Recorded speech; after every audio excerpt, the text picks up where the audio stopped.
Topic self study में मैं रोहित कुमार आपका स्वागत करता हूं। जैसे कि आप जान रहे आज है 14 जुलाई 2020। तो डेली रोज की तरह एक बार फिर से आज मैं आपके लिए 14 जुलाई 2020 से रिलेटेड समय की करंट अफेयर्स लेकर आपके सामने एक बार फिर से हाजिर हूँ। तो दोस्तों मेरे साथ बने रहने के लिए आप मेरे चैनल को सब्सक्राइब करना ना भूलिएगा और साथ ही प्रेस करके बेल आइकन को जरूर ऑन कर दीजिएगा ताकि मेरे द्वारा अपलोड किए गए हर एक वीडियो का नोटिफिकेशन आप तक मिलता रहे। अब वीडियो पसंद आए तो दोस्तों लाइक जरूर कीजिएगा। तो चलिए चलते हैं पहले प्रश्न की ओर। पहला है, किस प्रतिष्ठित स्पोर्ट्स मैगजीन में पहली बार ट्रांसजेंडर मॉडल वेलेंटीना को पहला स्थान मिला है? तो ये मैगजीन है स्पोर्ट्स इलेक्ट्रेट। तो मैं बता दूं कि Sports Illustrated American sports magazine Sports Illustrated में पहली बार ट्रांसजेंडर मॉडल वेलेंटिनो को ये स्थान मिला है। और इस स्पोर्ट्स मैगजीन इलेस्ट्रेट का सर्कुलेशन 10 लाख है। इसे 2 बार नेशनल मैगजीन अवार्ड प्राप्त है। मतलब ये जो मैगजीन है इसे 2 बार नेशनल अवार्ड अमेरिका में मिल चुका है। तो चलिए चलते हैं अगले करंट अफेयर की तरफ। अगला है प्रश्न है, किस देश ने बढ़ते कोरोना वायरस के डर से शराब की बिक्री पर दोबारा रोक लगा दी? मतलब इससे पहले भी एक बार रोक लगा चुकी है सरकार कोरोना वायरस में।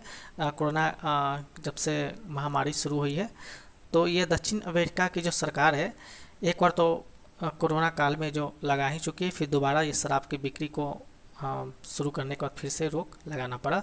तो मैं बता दूं कि दक्षिण अफ्रीका ने हाल ही में एक बार फिर से कोरोना वायरस मामले की वजह से दोबारा शराब की बिक्री पर रोक लगा दी है, जबकि पिछले हफ्ते ही शराब बेचने की इजाज़त दी गई थी।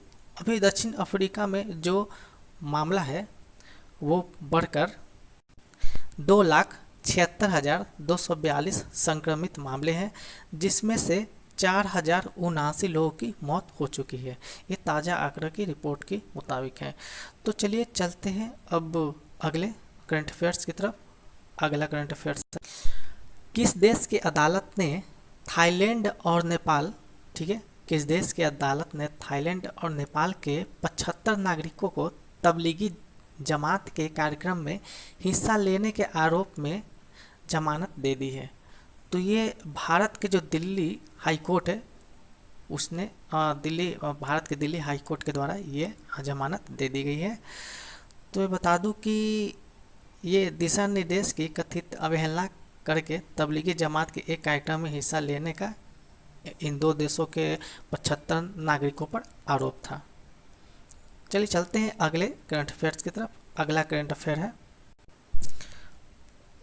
कोरोना वैक्सीन के ह्यूमन ट्रायल पूरा करने वाला दुनिया का पहला देश कौन सा बन गया है? ये इंपॉर्टेंट प्रश्न है दोस्तों, इसको जरूर याद रखिएगा, क्योंकि जो महामारी जो वायरस इतना पूरे विश्व में अशांति फैला रखी है उसके बारे में रूस को ये मतलब ट्रायल पूरा करने वाला दुनिया का पहला देश रूस बन गया है। इसे याद जरूर रखिएगा, यह जरूर प्रश्न आएगा।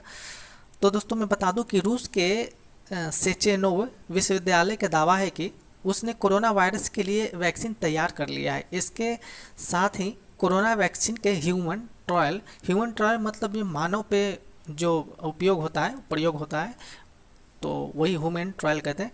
ट्रायल को पूरा करने वाला दुनिया का पहला देश बन गया है। रूस ने कहा है कि उसने वैक्सीन के सभी परीक्षणों को सफलतापूर्वक संपन्न कर लिया है और जितने भी इसमें स्टेज होते हैं, मतलब कोई भी वैक्सीन बनता है, कोई भी मतलब ये वायरस का वैक्सीन बनता है तो एक खतरनाक वायरस का वैक्सीन जब बनता है तो जब वायरस खतरनाक होते हैं तो वैक्सीन भी कुछ उसी मुताबिक थोड़ा बहुत इफेक्ट डाल सकते हैं। इस डर से क्या करते हैं कि वैज्ञानिक लोग पहले जानवरों पर यह परीक्षण किया जाता है, उसके बाद 2-3 स्टेज करने के बाद फिर मानव पे परीक्षण किया जाता है बहुत ही संभल के। तो इन सब परीक्षणों को पार कर गया है और ये जो इतने भी स्टेज होते हैं वो सब पार करने के बाद ये सफलतापूर्वक इसने जो अपना वैक्सीन का जो ट्रायल होता है उसको सफलतापूर्वक ये करके इसने वैक्सीन तैयार कर लिया, ऐसा रूस का दावा है। तो चलिए चलते हैं अगले करंट अफेयर्स की तरफ। प्रश्न है, हाल ही में भारत के किस राज्य में देश की पहली राज्य स्तरीय ई लोक अदालत की शुरुआत की गई है? तो ये छत्तीसगढ़ में, भारत के छत्तीसगढ़ में सबसे पहले ये शुरुआत की गई। तो मैं बता दूं कि छत्तीसगढ़ की राजधानी रायपुर है।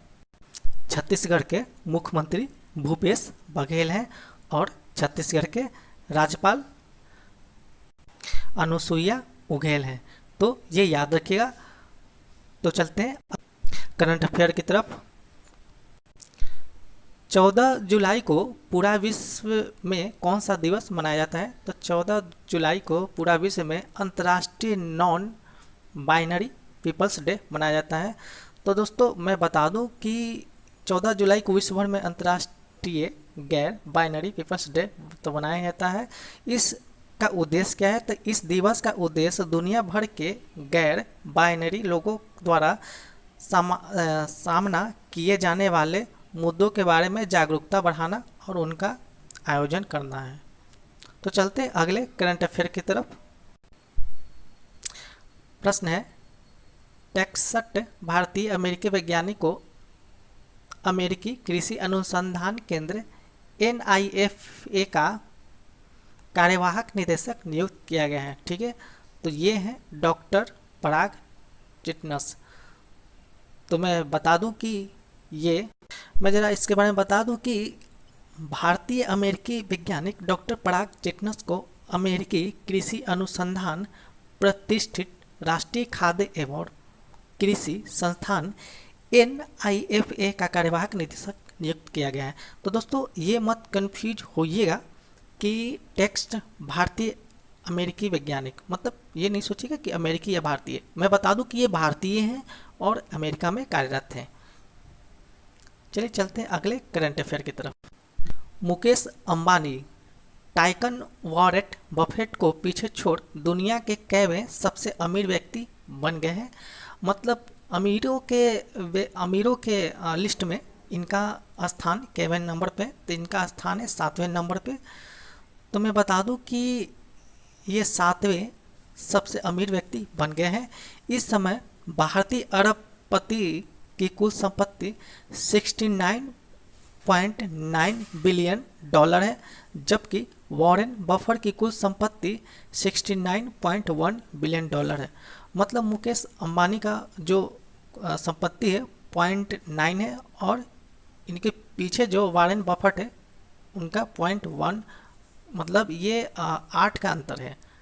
ठीक है, इन दोनों के बीच में 8, मुकेश अंबानी का ये ज़्यादा है संपत्ति 8। तो चलिए चलते हैं अब अगले प्रश्न की ओर। अगला है प्रश्न है, पीएम मोदी से वर्चुअल मीटिंग के दौरान गूगल CEO सुंदर पिचाई ने भारत में कितने करोड़ रुपए निवेश करने की घोषणा कर दी है? तो ये है 75,000 करोड़ रुपए भारत में निवेश करने की घोषणा गूगल के CEO। दोस्तों याद रखिएगा, ये 2 प्रश्न बन रहे। गूगल के CEO कौन है? तो ये सुंदर पिचाई। याद रखिएगा, ये भी प्रश्न आते रहते हैं कंपनी के CEO से रिलेटेड। तो मैं बता दूं कि ये जो साथ ही वर्चुअल मीटिंग के दौरान भारत के किसानों, युवाओं और उद्यमियों के जीवन को बदलने के लिए टेक्नोलॉजी के इस्तेमाल के कई मुद्दों पर इस मीटिंग में चर्चा हुई है, वर्चुअल मीटिंग में मोदी जी के साथ। तो चलिए चलते हैं अब अगले करंट अफेयर की तरफ। क्वालकॉम वेंचर्स ने किस कंपनी के प्लेटफॉर्म्स में 0.15% हिस्सेदारी के लिए 730 करोड़ रुपए का निवेश किया है? तो ये है रिलायंस जियो।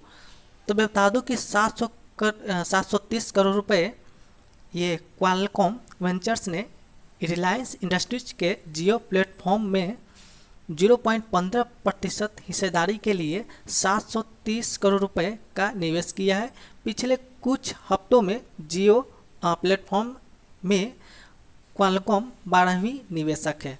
मतलब इससे पहले 11 निवेशक ये जियो को मिल चुके हैं और ये 12वां निवेशक है। तो ये था दोस्तों हमारा करंट अफेयर का ये 14 जुलाई 2020 का ये आपके लिए सीरीज। तो दोस्तों आपको वीडियो कैसा लगा कमेंट करके जरूर बताएं, कुछ कमी हो तो जरूर बताएं, मैं सुधार करने की कोशिश करूंगा। और साथ ही वीडियो को जाते जाते लाइक जरूर कर दीजिएगा दोस्तों, कि आपके एक लाइक से मोटिवेशन मिलता है, समझ में आता है और अच्छा बेहतर और ज़्यादा बढ़िया करने की हिम्मत मिलती है। मेरे साथ बने रहने के लिए आपका बहुत बहुत धन्यवाद।